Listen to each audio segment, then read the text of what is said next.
Okay, everyone, let's take a deep breath together.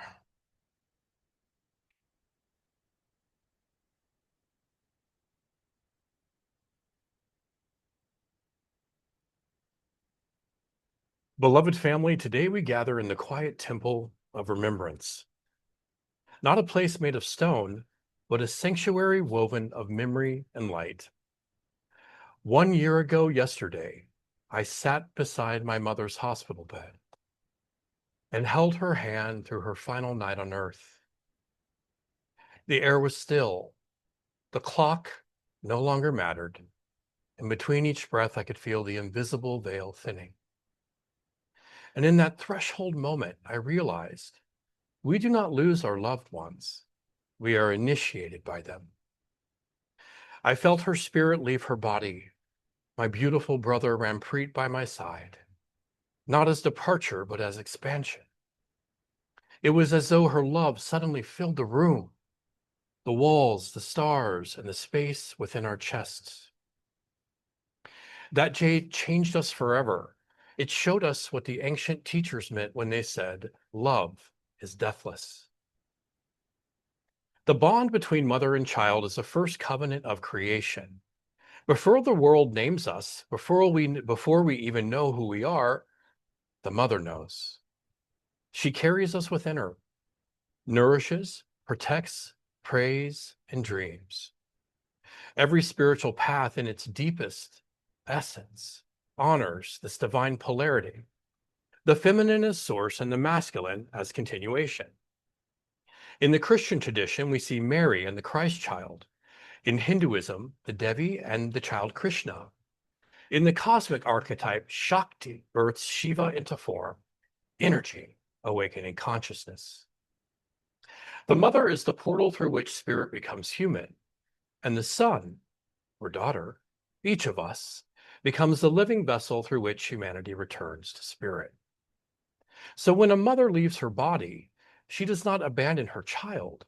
She returns to the source from which all life flows.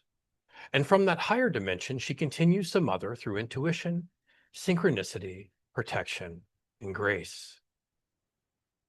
Grief is the sacred fire that burns away illusion. It feels like loss, but at its core, it is transformation. The heart breaks open not to punish us, but to widen our capacity for love. When we meet our pain with presence, when we breathe through it rather than resist it, grief becomes a teacher, a purifier, a priest. The Bhagavad Gita, says, for the soul there is neither birth nor death at any time. It is unborn, eternal, ever existing, and primeval. And Jesus said, you will grieve, but your grief will turn to joy. John chapter 16, verse 22. Both teachings reveal the same truth, that love, when surrendered, becomes joy again. Not the joy of having, but the joy of being. When we cling, we suffer, and when we release, we are carried. When we bless, we are blessed. Guru Nityananda whispers through the inner flame, grief is love's final prayer, the soul's way of remembering what never left. There is a subtle bridge that connects the seen and the unseen. We cross it in meditation, we cross it in dreams, in prayer, and in silence. Every time you whisper the name of a loved one who has crossed over, you activate that bridge. Every candle lit in remembrance is not a symbol of loss, but a signal of connection. The Guru's Council of Light shows an image, countless souls gathered like constellations, watching over all of us. And they say, we are not gone. We are diffused through you. You are the continuation of our devotion. So when we speak of heaven, we're not talking about a distant place. We're talking about a vibration of pure love. And that vibration is available right here, right now. Heaven, it's not something or somewhere that we go. It's something that we remember. From memory to mission, gratitude as evolution. The next stage of evolution after grief is gratitude. Grief softens the heart. Gratitude sanctifies it. When we thank the ones who have gone before us, even through our tears, the current of their light begins to move through us again. At first, it may come as quiet intuition, a whisper, a familiar warmth, a sudden knowing that they are near. And then it becomes courage, the will to keep walking, to love again, and to give again. And finally, it becomes devotion in action, the living rhythm of love expressed through service. This is how the dead live on, through the actions of the living, through every choice to show up, to honor, and to serve, to carry their essence forward in form. My beautiful mother's greatest lesson to me was discipline and devotion. She served her entire life in the church as pianist, organist, and vocalist. Week after week, she gave her music as prayer. It didn't matter if she was sick or weary, she would suit up and show up. That was her gospel, not preached, but played. Through her steadfast presence, she taught me that devotion is not about comfort or circumstance. It's about continuity. It's about being faithful to the light that moves through you, even when no one sees. By the time she passed, I was already walking my own path of service, teaching, counseling, holding ceremony, and building the foundations of Merkaba Temple and Merkaba retreats. My own death and rebirth had already come the August prior. I had already crossed the threshold into full surrender. After 1 month upon my return from my retreat and some intense training from Shivananda, my beautiful indigenous healer medicine man that I've trained with here in Mexico, 1 month after ceremony, Mom came to me in the astral. Now, she's still alive at this point, but she came to me in the astral plane, in the energy plane. And she said to me, "I'm tired." And I said, "Okay, go home."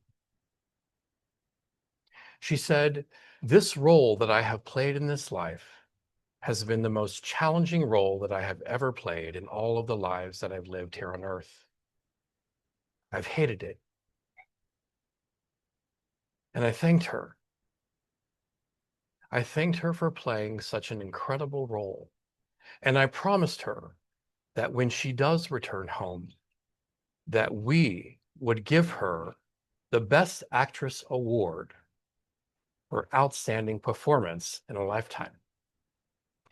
She laughed in the astral and thought that was great because she has. She played a beautiful part, and it wasn't always easy. Our relationship was not always easy. I grew up with an addiction. It's hard for a mother to watch her son attempt to kill himself day after day after day, hoping that he will stop using drugs, hoping that he will tune into his purpose. I'm so grateful that my mother was able to witness over 15 years of sobriety, that she was able to witness my death and rebirth last summer, that she was able to witness the beautiful birth of Merkaba retreats. 3 months after we had that conversation in the astral, where I gave her permission to go, I said, "Go home, Mom. They are waiting for you. Our grandparents are there. Everyone is there. They're there with open arms." And Mom had heart trouble. She had had open heart surgery a number of years before, and she was having heart trouble again. And they were saying that, because of her age, she wouldn't make it through another open heart surgery. And she was very clear. She said, "I will not live on machines. If they put me on machines, you tell them to cut me off those machines. I am not going to live that way." I said, "Yes, ma'am. We will follow your guidance." And we did. My brother also visited Mom in the astral, and both of us, in the astral and in 3D, gave her our blessing. Because many times people here on earth that are in pain or who are dying or who are ready to go home don't go home because of us, because of our attachment to them. It is up to us to let go with gratitude of our loved ones, honoring that they have served their mission, that they have played their role, that all of them deserve an Oscar. Letting them go sets them free, and 3 months later, my mother crossed into the afterlife. In her leaving, she became my final confirmation. She left behind not only memories, but also a tangible blessing. A modest inheritance, proceeds from selling her house earlier that year that we didn't know about. And I used that sacred gift to pay off some debts and to bring balance and stability to my life. And I invested all the rest into Merkaba retreats and Merkaba Temple. My beautiful mother funded 7 full scholarships to Merkaba retreats in the early days so that 7 beautiful souls could heal and shine their light out into the world. It felt as if she was saying, "Here, my son, build the altar now. Continue what I began." That same inheritance also carried me to India for the first time. My pilgrimage back in February to the holy Ganga in Varanasi for Shivaratri, there on the river that purifies all who come to her, one of the most holiest rivers in the world. My mentor Shivananda and I released Mother's ashes, and with them, the last remnants of her earthly identity. I watched as the current received her, Mother returning to Mother, and I knew that her soul was set free forever. That moment closed a circle. Her devotion became mine. Her offer had become this. Her song had become our ministry. The human heart learns its greatest strength through the practice of continuing to suit up and show up, to forgive, to trust, to create beauty, to love when it would be easier to close. Every act of continuation is an act of resurrection. Every time we suit up and show up, we're saying to the universe, love still moves here. When we live this way, remembrance becomes service. Our grief becomes a hymn. Our devotion becomes legacy. And we become the living prayer our ancestors once whispered into the stars. Each of us is called to become an ancestor in training. Yes, we are ancestors in training. Our lives, they're not isolated chapters. They are continuations of a much greater story. We stand at the meeting point of all who came before us and all who will come after us. Every thought, every choice, every act of love or fear send ripples both backward and forward through the river of time. When we embody love beyond form, we actually heal the lineage itself. The moment we choose presence over reaction, forgiveness over resentment, and courage over avoidance, we rewrite the code. The patterns of pain that once moved through our families, our cultures, and our histories, they can end right here, right now, in us. This is the holy labor of awakening, not just to save ourselves, but to redeem the bloodline. We were not born to simply repeat the stories of our ancestors. We were born to liberate them. Every time we face our trauma with compassion, every time we bring shadow into light, we free not only ourselves, but the generations that came before and those yet to come. Because what we do not transform, we transmit. What we do not transform, we transmit. The unhealed wound in a parent becomes confusion in a child. The unspoken shame in a lineage becomes division in a culture. And the suppressed grief in a people becomes violence in a nation. But when one soul awakens, truly awakens, that light ripples through the entire ancestral web. It moves backward, offering peace to those who never found it, and forward, blessing descendants who are not yet born.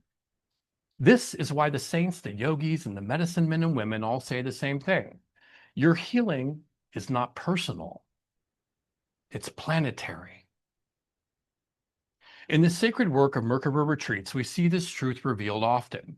When a soul sits in ceremony, humbly, prayerfully, and ready to surrender, the medicine does not only heal the individual, it heals the lineage 7 generations backward and 7 generations forward.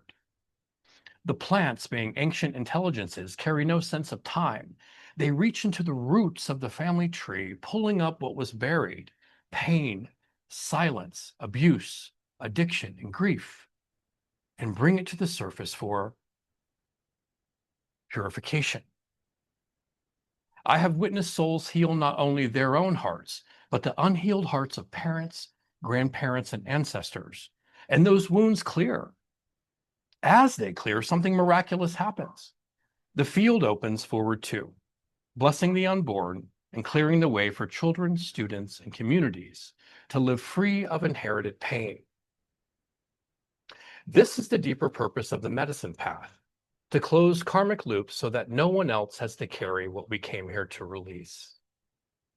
To live as conscious stewards of families, of communities, of temples, and of kingdoms is to ensure that we leave behind no wounds to carry, no resentments disguised as lessons, no guilt disguised as love, no trauma disguised as tradition. We are called to make amends while we are alive, to forgive, to apologize, to bless, and to release, so that the energy of our life becomes pure offering rather than unfinished business.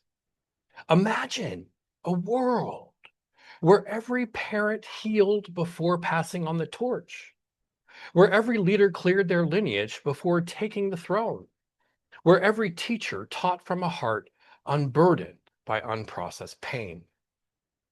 That is the world the eternal light is building through us now. That is what it means to embody love beyond form. When we do our work, the deep inner work, the ceremony work, the integration, the daily devotion, the kingdom heals. The rivers of karma that once looped in suffering begin to flow again as grace.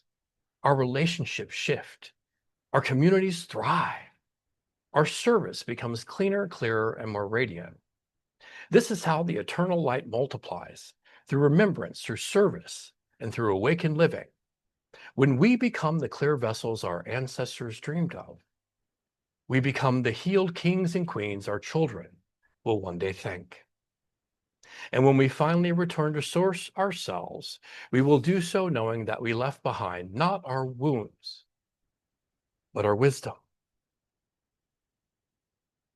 Beloved Source, Eternal Mother, and Infinite Father, we stand now in the river of remembrance, where the waters of the past and the future meet. We call upon our ancestors, those who sang us into being, those who carried both shadow and light, and those who dreamed of the world we now build. We say to them, rest. Your prayers have been answered. The healing has come. Through the grace of this path, through the fire of devotion, and through the medicines of earth and spirit, we have chosen to end the patterns of pain. We have chosen to become the healed ones, the clear ones, the ancestors who leave no wounds to carry. May our children inherit only our wisdom. May our communities only our service. And may the kingdom inherit only our love. Bless the generations behind us. May they be freed from their sorrow. Bless the generations ahead. May they walk in grace and courage. And bless every soul gathered here, that each may remember healing is holy, forgiveness is freedom, and love is never lost, only transformed.